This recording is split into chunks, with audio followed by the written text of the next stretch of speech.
नमस्कार मुलांनो, आपण आतापर्यंत सांख्यिकीतील सरळ मध्य पद्धत आणि गृहीत मध्य पद्धतीने मध्य कसा काढायचा हे शिकलो. आता आपण आणखीन एक पद्धत पाहणार आहोत. या सूत्राने मध्य काढता येईल. आता आपण एक उदाहरण पाहूयात. रोजगार हमी योजनेतील 150 कामगारांच्या साप्ताहिक पगाराची वारंवारता वितरण सारणी इथे दिली आहे. त्यावरून कामगारांच्या साप्ताहिक पगाराचा मध्य प्रमाण विचलन पद्धतीने काढूयात. सारणी: साप्ताहिक पगार रुपयांमध्ये आणि कामगारांची संख्या 1000 ते 2000 रुपये 15 कामगार, 2000 ते 3000 रुपये 35 कामगार, 3000 ते 4000 रुपये 60 कामगार, 4000 ते 5000 रुपये 40 कामगार. उकल ए बरोबर 3500 मानू. आता सारणी तयार करून घेऊ. सारणीच्या पहिल्या स्तंभात वर्ग म्हणजेच साप्ताहिक पगार रुपयांमध्ये लिहिला. 1000 ते 2000, 2000 ते 3000, 3000 ते 4000 आणि 4000 ते 5000. दुसऱ्या स्तंभात वर्ग मध्य अर्थात XI लिहूयात. 1500, 2500, 3500 आणि 4500. तिसऱ्या स्तंभात DI ची किंमत लिहूयात. DI बरोबर XI वजा A बरोबर XI वजा 3500. त्यामुळे 1500 वजा 3500 बरोबर ऋण 2000, 2500 वजा 3500 बरोबर ऋण 1000, 3500 वजा 3500 बरोबर 0, 4500 वजा 3500 बरोबर 1000. DI या सर्व संख्यांचा मसावी G बरोबर 500 इतका आहे. आता UI ची किंमत भरूयात. UI बरोबर DI छेद G. त्यामुळे UI ची किंमत आली ऋण 4, ऋण 2, 0 आणि 2. आता वारंवारता म्हणजेच कामगारांची संख्या भरूयात. FI बरोबर 15, 35, 60 आणि 40 या सगळ्याची बेरीज काढून लिहूयात.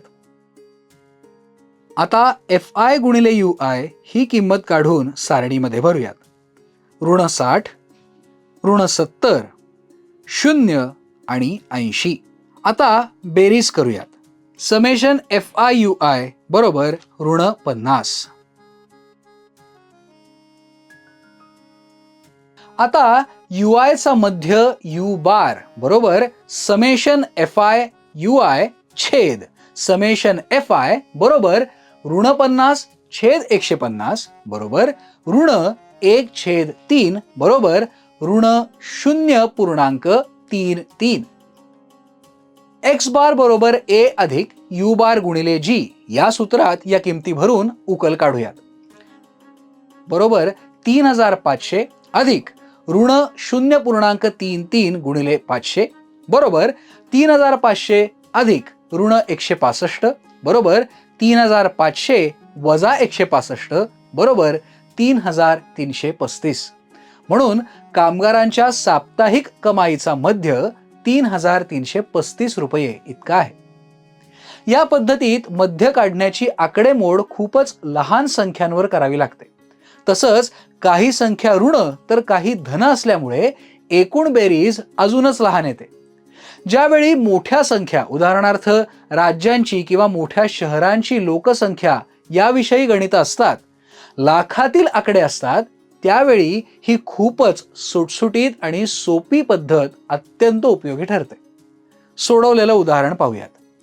एका दवाखान्यात एका दिवसात भेट दिलेल्या रुग्णांकडून जमा झालेल्या रकमेचा इथे तपशील दिलाय. त्यावरून जमा झालेल्या रकमेचा मध्य प्रमाण विचलन पद्धतीने काढूयात. रक्कम रुपयांमध्ये आणि रुग्णांची संख्या. 0 ते 500 रुपये 3 रुग्ण, 500 ते 1000 रुपये 5 रुग्ण, 1000 ते 1500 रुपये 22 रुग्ण, 1500 ते 2000 रुपये 15 रुग्ण, 2000 ते 2500 रुपये 2 रुग्ण आणि 2500 ते 3000 रुपये 3 रुग्ण. अशा परिस्थितीत लगतच्या 2 वर्गांमध्ये खूप कमी प्राप्तांक अर्थात रुग्णसंख्या असल्यामुळे वर्ग एकत्र करून त्यांचा एक वर्ग करता येतो. आता या उदाहरणात 0 ते 500 आणि 500 ते 1000 आणि 2000 ते 2500 आणि 2500 ते 3000 या वर्गांमध्ये कमी संख्या आहेत, म्हणून 0 ते 1000 आणि 2000 ते 3000 असे एकत्र वर्ग करून घेऊयात. आता आपली नवीन सारणी अशा प्रकारे तयार होईल. रक्कम रुपयांमध्ये आणि रुग्णांची संख्या.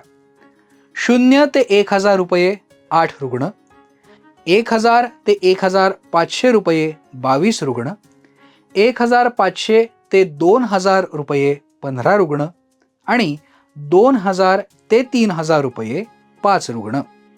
ए बरोबर 1250 मानूयात. आता आपण सारणी तयार करून त्यामध्ये किमती भरूयात.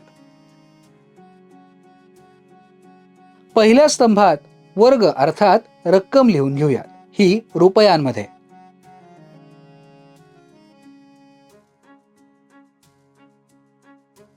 दुसऱ्या स्तंभात वर्ग मध्य अर्थात XI ची किंमत लिहूयात.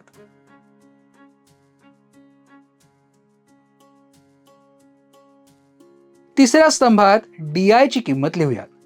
DI बरोबर XI वजा A अर्थात XI वजा 1250.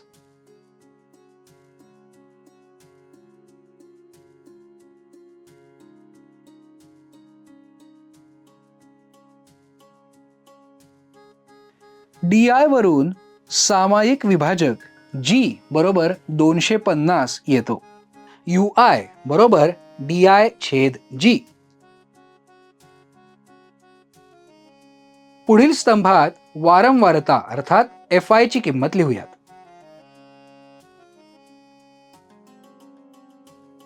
वारंवारतेची बेरीज करूयात. समेशन FI बरोबर 50. आता शेवटच्या स्तंभात FI गुणिले UI याची किंमत लिहूयात.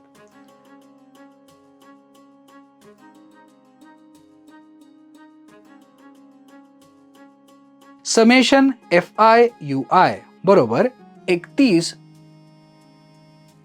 U बार बरोबर समेशन FI UI छेद समेशन FI बरोबर 31 छेद 50 बरोबर 0.62. U बार गुणिले G बरोबर 0.62 गुणिले 250 बरोबर 155. मध्य बरोबर X बार बरोबर A अधिक U बार गुणिले G बरोबर 1250 अधिक 155 बरोबर 1405. म्हणून जमा झालेल्या रकमेचा मध्य बरोबर 1405 रुपये. आपण काय शिकलो? मध्य प्रमाण विचलन पद्धत. प्रथम सारणी तयार करणे, वर्ग आणि वर्ग मध्य लिहून घेणे, ए हा गृहीत मध्य घेणे, ए वजा करून DI स्तंभ तयार करून घेणे, DI चा मसावी G काढणे, स्तंभ UI बरोबर DI छेद G तयार करून घेणे, UI संख्यांचा मध्य U बार काढणे, X बार बरोबर A अधिक U बार गुणिले G या सूत्राने मध्य काढणे. स्वाध्याय. एका बँकेने शेतकऱ्यांना दिलेली कर्जाची रक्कम या सारणीमध्ये दिली आहे. त्यावरून मध्य प्रमाण विचलन पद्धतीने बँकेने दिलेल्या रकमेचा मध्य काढा. कर्ज 1000 रुपयांमध्ये आणि शेतकऱ्यांची संख्या 20 ते 30 हजार रुपये 18 शेतकरी, 30 ते 40 हजार रुपये 32 शेतकरी, 40 ते 50 हजार रुपये 55 शेतकरी, 50 ते 60 हजार रुपये 65 शेतकरी, 60 ते 70 हजार रुपये 30 शेतकरी. पुढील उदाहरण.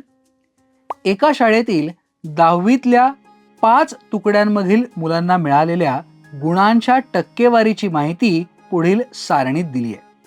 त्यावरून मध्य प्रमाण विचलन पद्धतीने टक्केवारीचा मध्य काढा. गुणांची टक्केवारी आणि मुलांची संख्या. 0 ते 20 2 मुलं, 20 ते 40 13 मुलं, 40 ते 60 64 मुलं, 60 ते 80 125 मुलं, 80 ते 100 46 मुलं.